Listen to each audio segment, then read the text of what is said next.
There's a mountain here before me, and I'm gonna climb it with a strength not my own.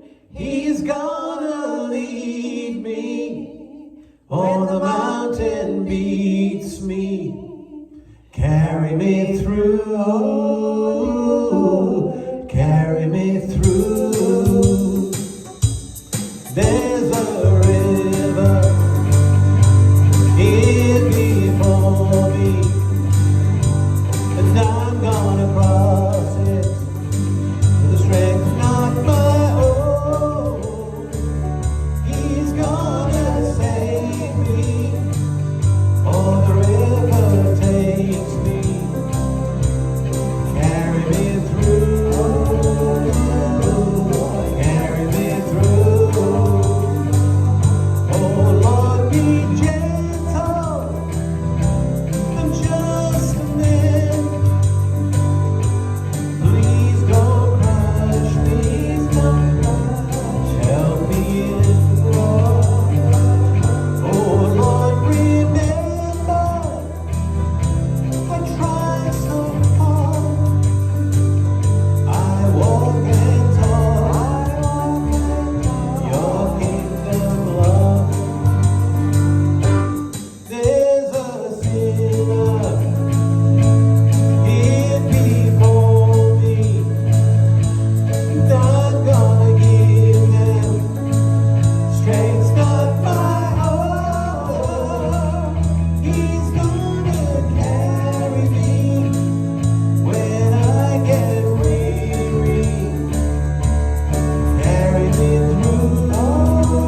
Good morning.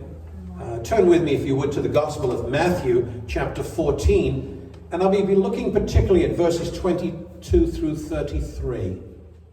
You know, we've been trying to encourage people over the last several weeks with the whole concept of hope, putting our confidence and trust in something.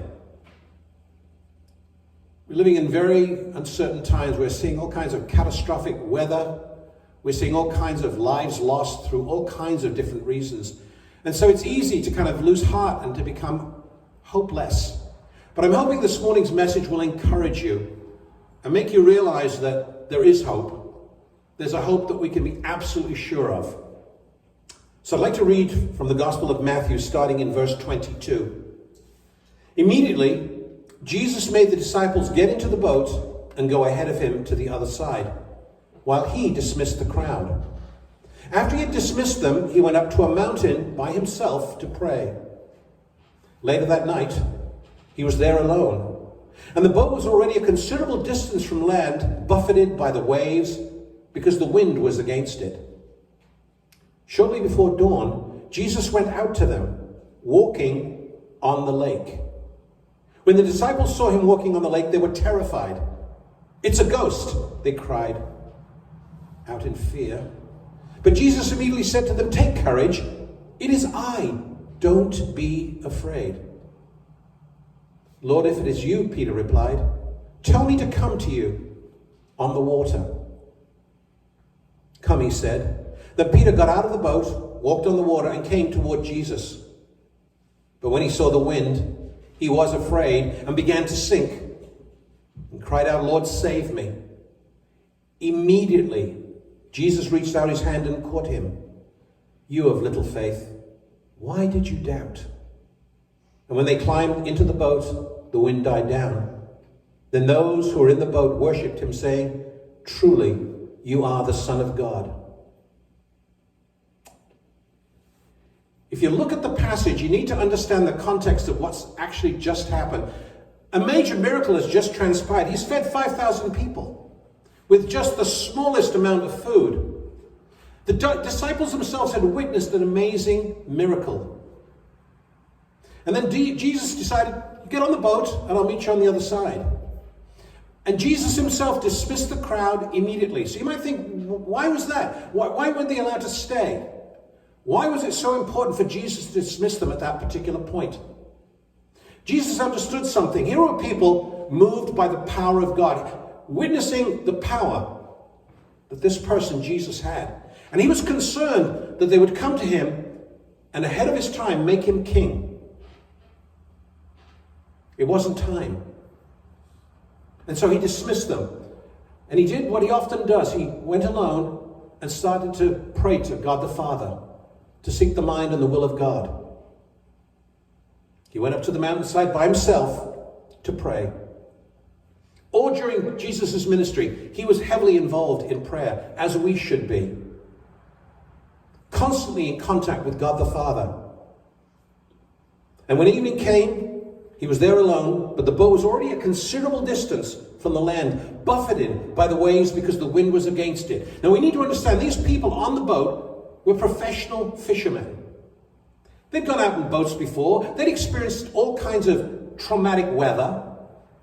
And certainly shouldn't have been something they were afraid of.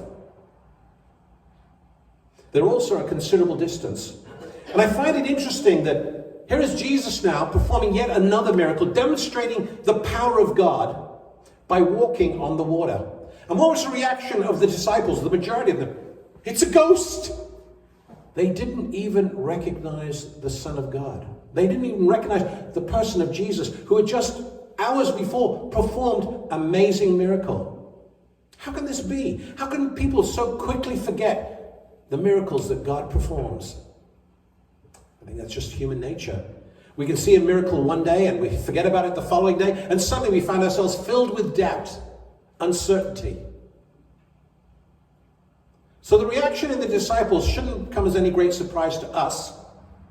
I think if we're honest with ourselves, we do the same thing. We see God moving in lives and circumstances, and how soon we forget. And we find ourselves faced with a storm, a trouble, a problem. And yet we don't turn to God. We don't recognize the power in the person and the divinity of God himself in Christ Jesus. Now, on the fourth watch of the night, Jesus went to them walking on the sea. So they reckon, the scholars believe this was between 3 and 6 o'clock in the morning. It must have been pretty dark. The sun has not yet risen. And they see this figure walking on the water. He was at great distance. And the disciples' reaction was one of great fear. Great fear. They were terrified. But immediately, Jesus, to calm the fear, and here's God. Here we are, terrified in our human nature, and here is the love of God trying to break through the fear to say, it's okay, guys, it's me. Take heart, it is I. Do not be afraid. Here's God speaking to them, asking them to have a little faith and a little courage. Do not be afraid. He identified himself. Now, the interesting thing, if you actually look at the Greek translation, it says, the I am is here. Jesus said, the I am. Now, the last time I remember that being said was when Moses said, who shall I say you are? Say that I am that I am.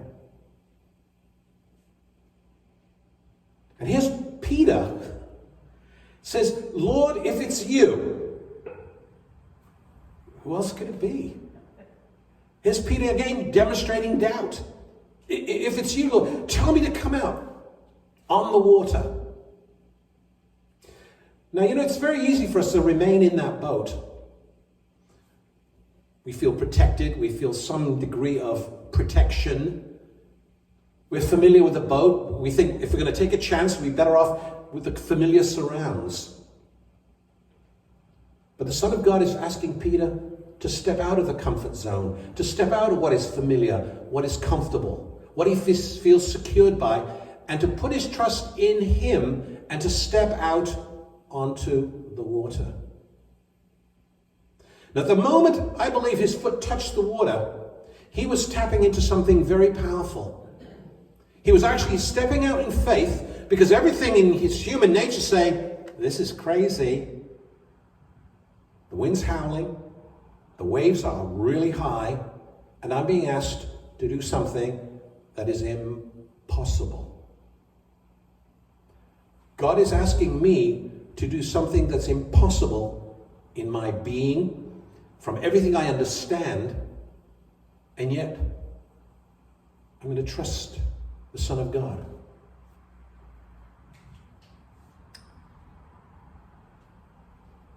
Peter got out of the boat, walked on the water, and came toward Jesus. How many of us would have done that? How many of us would have had enough confidence in who God says he is to take that bold step of stepping out of the comfort and the security? But the important thing was he kept his eye on Jesus. Never lost focus at that particular point where he stepped out, kept his eye on Jesus. And as a result of which, he was able to do the impossible. You see, when we keep our focus and our eye on Jesus, things are possible through God. But what happens next? But when he noticed the strong wind, he became frightened. And he began to sink. And he cried out. You see, the moment he allowed a little bit of doubt, as soon as he began to assess the situation, we do it ourselves. Well, God, this is just a little too big for you. I don't think you're able to do this. He allowed a little bit of doubt to enter into his heart, and as a result of which, he began to sink. The circumstances began to overwhelm him,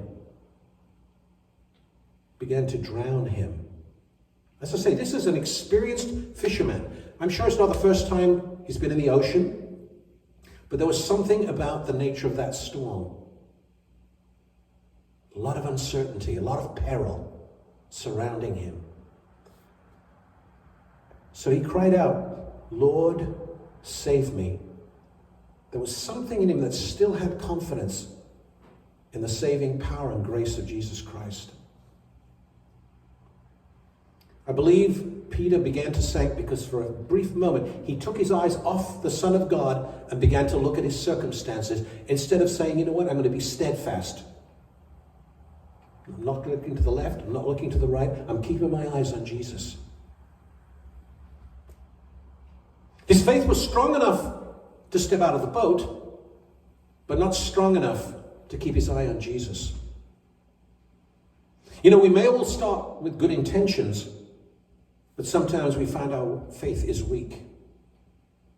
And we see the result of that faltering faith. It almost caused the death of Peter.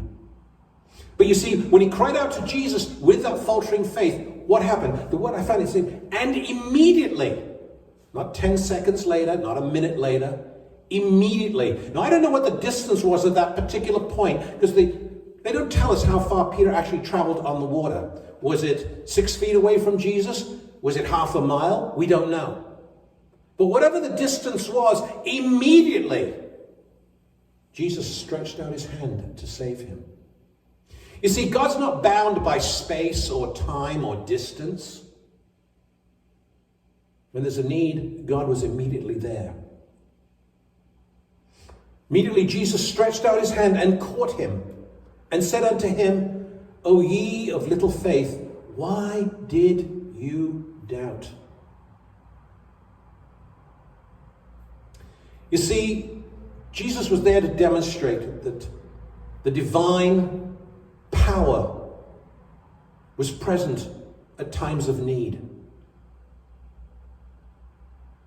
Peter needed a miracle right there and then to prevent him from drowning, and there it was. Immediately God was there. And when they got into the boat, the wind ceased. So we see Jesus now getting into the boat with Peter, which must have completely blown the disciples away. And immediately, there was power over the storm. There was power over the circumstances that would have caused havoc, destruction, and perhaps death. When God's presence was in the boat, everything calmed down. Even the wind, even the storm was under the control and the power of God. And from that we get an understanding that God has a complete mastery over nature itself. Then those who were in the boat worshipped him, saying, "Truly, you are the Son of God." It took another miracle for them to get the revelation of who God was. Not unlike us. Sometimes we have to see something supernatural to begin to understand that we serve a supernatural God. I've had innumerable circumstances where God has demonstrated time after time after time faithfully his supernatural character and ability. I'll try and remember next week to bring in a picture for you guys to see. I think you remember when I was preaching in Australia, I made mention of the fact there was a young girl, 24-year-old, who was never walked from birth. And I didn't realize somebody was actually taking pictures. And I have a picture of this girl walking. And all I could say at the time I saw this with my own eyes was, "God, this is impossible." And I just felt that small within me saying, "But I am a God of the impossible." Sometimes why we don't see the power of God manifested is because we don't put our trust and confidence and faith in him. We're sometimes trying to work it out for ourselves. It's okay, God, perhaps next time. And we struggle with these things, and we find ourselves buffeted by the waves, ready to drown. Do we always have to wait till we get to that desperate point before we cry out to God? You see, what Peter exercised was his absolute trust in the character and the divine nature of Jesus Christ. All he knew was that all he had to say was to speak the words, and he could do it. And for a few moments, he trusted in it. And then the circumstances overcame him. All of us are facing our own personal storms this morning. You may feel at times the only security you have is in being in that little boat. But Jesus can challenge us to get out of our comfort and out of our safety and put our complete trust in him. But as we do so, let us always remember we need to keep our eyes upon Jesus, not to lose sight of who he is, what his heart is, what he desires to do for us. Do you remember he said in the scriptures that his burden is light and his yoke is easy? He doesn't want us to be carrying around all of this excess worry and anxiety and fear. Why so downcast, O my soul? Put your hope in God. I want to encourage you this morning to get out of the safety of your boat and put your trust in Jesus this morning. And let's walk on the water and see another miracle take place. God bless you.